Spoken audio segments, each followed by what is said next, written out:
नमस्कार दोस्तों, स्वागत है आपका हिंदी नॉलेज शो में। तो दोस्तों, जैसा कि आप स्क्रीन पर देख सकते हैं, इस समय नेपाल और चीन के बीच में टेंशन बहुत ज़्यादा बढ़ चुकी है और इसका सबसे बड़ा कारण है BRI।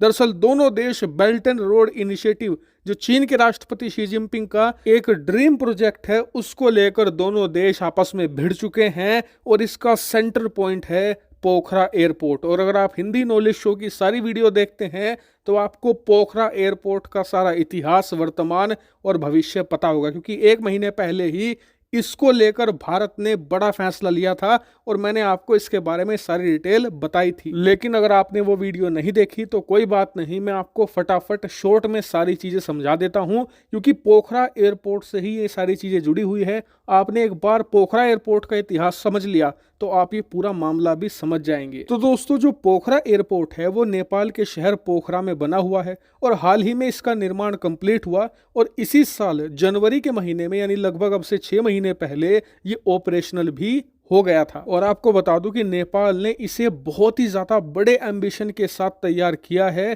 क्योंकि जो पोखरा है उसके आसपास टूरिज्म की बहुत ज्यादा संभावनाएं हैं, लेकिन वहां तक पहुंच पाना बहुत ही ज़्यादा मुश्किल है। ऐसे में एयरपोर्ट बनाया गया है पोखरा में, ताकि जो इंटरनेशनल ट्रैवलर हैं वो यहाँ पर आएँ, यहाँ पर टूरिज्म को जिससे बढ़ावा मिलेगा और नेपाल की अच्छी खासी कमाई हुआ करेगी। लेकिन आप जानकर हैरान होंगे कि ये एयरपोर्ट बहुत बुरी तरीके से फेल हुआ है। स्क्रीन पर आप आर्टिकल देख सकते हैं, शुरुआती 5 महीनों में तो यहाँ पर एक भी फ्लाइट लैंड नहीं हुई और पिछले 6 महीनों का अगर मैं आपको पूरा डाटा दूं तो सिर्फ एक इंटरनेशनल फ्लाइट यहाँ पर लैंड हुई है, जो अभी पिछले हफ्ते हुआ है। इससे आप समझ सकते हैं कि ये एयरपोर्ट नेपाल के लिए कितना बड़ा डिजास्टर साबित हो चुका है। और उससे भी बड़ा डिजास्टर तो ये है कि इस एयरपोर्ट को बनाने में नेपाल ने बहुत मोटी रकम खर्ची है। और वो रकम कहाँ से आई है? चीन से लोन लेकर। और वो लोन एक बैड लोन है, मतलब जो लोन की ब्याज दर है वो हद से ज़्यादा हाई है। उसके ऊपर से जो लोन की किस्तें इन्हें वापस चुकानी है, उनकी जो टर्म और कंडीशंस हैं वो भी बहुत ही ज़्यादा टफ बनाई है चीन ने, और ये उन्होंने जानबूझकर किया है। इसका कारण मैं आपको आगे बताऊंगा। लेकिन आप कहेंगे कि क्या नेपाल की सरकार अंधी थी? इन्हें नहीं दिख रहा था कि जो लोन ये ले रहे हैं इसके ब्याज दर बहुत हाई है, इसकी किस्तें चुकाना बहुत ही ज़्यादा मुश्किल होगा। तो देखिए, उस समय नेपाल के अंदर सरकार थी KP ओली शर्मा की, जो चीन के प्यार में अंधे थे, क्योंकि उन्हें उस समय यह लग रहा था कि पोखरा में एयरपोर्ट बन गया तो पता नहीं कितने लाख टूरिस्ट आया करेंगे, हमारी इतनी तगड़ी कमाई हो जाएगी कि हम इस एयरपोर्ट की किस्तें 1 साल में वापस चुका देंगे और उसके बाद तो बल्ले ही बल्ले लगातार रोजगार पैदा होगा, हमारी अरबों डॉलर हर साल कमाई होगी, ना सिर्फ एयरपोर्ट से बल्कि एयरपोर्ट के आसपास जो टूरिस्ट स्पॉट बनेंगे उससे भी कमाई होगी। लेकिन KP ओली शर्मा के ये सपने आज नेपाल के लिए भूत बन चुके हैं, जो इनके पीछे बुरी तरीके से पड़ चुके हैं। लेकिन आपका एक और सवाल होगा कि ये पोखरा में एयरपोर्ट फेल क्यों हुआ जब ये अच्छा टूरिस्ट डेस्टिनेशन है? तो देखिए, इसके पीछे 2 कारण हैं। पहला ये कि पोखरा शहर में और उसके आसपास कोई खास टूरिस्ट इंफ्रास्ट्रक्चर है ही नहीं, और इसीलिए जो लोग नेपाल में टूरिज्म के लिए आते हैं ना, वो तो मेनली काठमांडू जाते हैं या फिर माउंट एवरेस्ट की तरफ जाते हैं। पोखरा में कम लोग रुकना पसंद करते हैं। नहीं तो पोखरा जगह अच्छी है, देखने लायक जगह है और टूरिस्ट डेस्टिनेशन भी है, लेकिन जब इंफ्रास्ट्रक्चर ही खड़ा नहीं हो पाया है तो लोग आकर वहां करेंगे क्या? दूसरी बड़ी बात, अगर कुछ लोग आना भी चाहते हैं तो वो आ नहीं सकते, क्योंकि यहाँ पर ज्यादातर इंटरनेशनल फ्लाइट लैंड ही नहीं हो सकती। कारण है भारत। दरअसल आपको याद होगा कि अब से 1 महीना पहले ही मैंने आपको वीडियो बनाकर बताया था कि नेपाल के प्राइम मिनिस्टर पुष्प कमल दहल भारत आए थे और उन्होंने PM मोदी से दरख्वास्त ये करी थी कि हमारा नया एयरपोर्ट बना है पोखरा में, लेकिन आप लोग यानी कि भारत उसे अपना एयर स्पेस इस्तेमाल करने की छूट नहीं दे रहे, जिस वजह से वहां पर इंटरनेशनल फ्लाइट नहीं आ पा रही।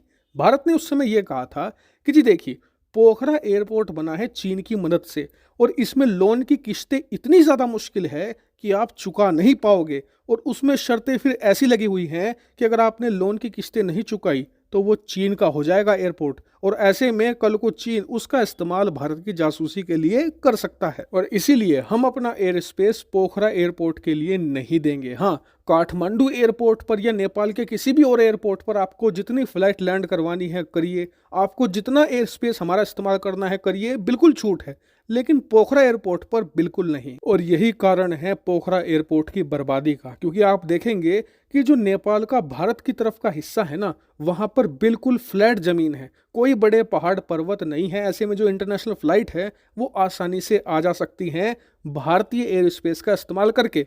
लेकिन दूसरी तरफ है चीन, और चीन की तरफ है बड़े बड़े हिमालय के पर्वत, जिनके ऊपर से आना बहुत ही ज़्यादा मुश्किल काम है और बहुत ही ज़्यादा महंगा भी है, क्योंकि उन्हें ज़्यादा फ्यूल इस्तेमाल करना पड़ता है, उन्हें बहुत ऊंचाई पर आकर एकदम निचाई पर जाना पड़ता है।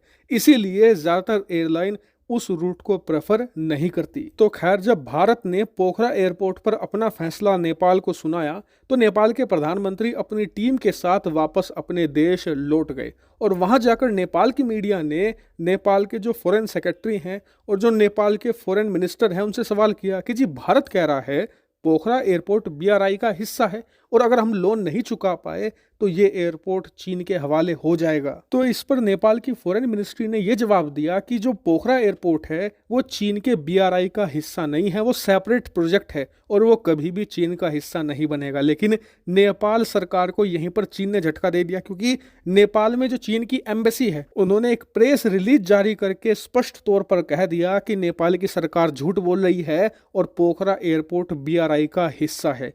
इससे नेपाल के अंदर कोहराम मचा हुआ है, क्योंकि अब इन्हें लग रहा है कि जो एक टाइम पर श्रीलंका के साथ हुआ था, श्रीलंका की जमीन चीन के हाथों चली गई थी, अब नेपाल के साथ वही होने जा रहा है। इसीलिए नेपाल की संसद में फिर सवाल पूछा गया नेपाल की सरकार से कि जी, क्या पोखरा बीआरआई का हिस्सा है? तो यहाँ पर नेपाल की सरकार ने फिर डिनाइल किया है, लेकिन उधर चीनी सरकार बार बार कह रही है कि पोखरा एयरपोर्ट बीआरआई का हिस्सा है, और इसी को लेकर दोनों देशों में खूब भिड़ंत हो रही है, दोनों देशों के डिप्लोमेट भिड़ रहे हैं, और इस समय नेपाल और चीन के रिश्तों में जो टेंशन है वो लगातार बढ़ती ही जा रही है। और इसीलिए अब देखने वाली बात यह है कि दोनों में से झुकेगा कौन? क्या जो चीन है जिसने कई सौ मिलियन डॉलर अब तक इस एयरपोर्ट में झोंक दिए हैं, क्या वो अपने पैसे भूल जाएगा, या फिर नेपाल झुकेगा और अपने पोखरा एयरपोर्ट और उसके आसपास की जमीन वो चीन के हवाले कर देगा?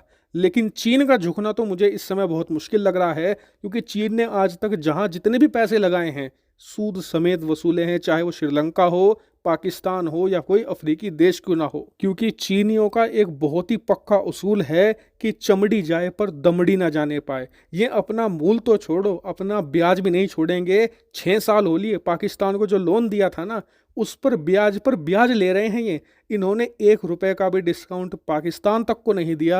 नेपाल क्या चीज है। वही बात करें भारत की कि भारत का क्या रुख है इस पर, तो देखिए, भारत वेट एंड वॉच की स्थिति में है। हम जल्दबाजी में कोई भी गलत कदम नहीं उठाएंगे। जब तक ये मुद्दा नहीं सुलझता, हम नेपाल के साथ किसी भी प्रकार की डीलिंग नहीं करने वाले, खासकर की पोखरा एयरपोर्ट पर। हालांकि इस पूरे मुद्दे पर आपका क्या मानना है, कमेंट करके जरूर बताएगा। Thank you very much for watching video.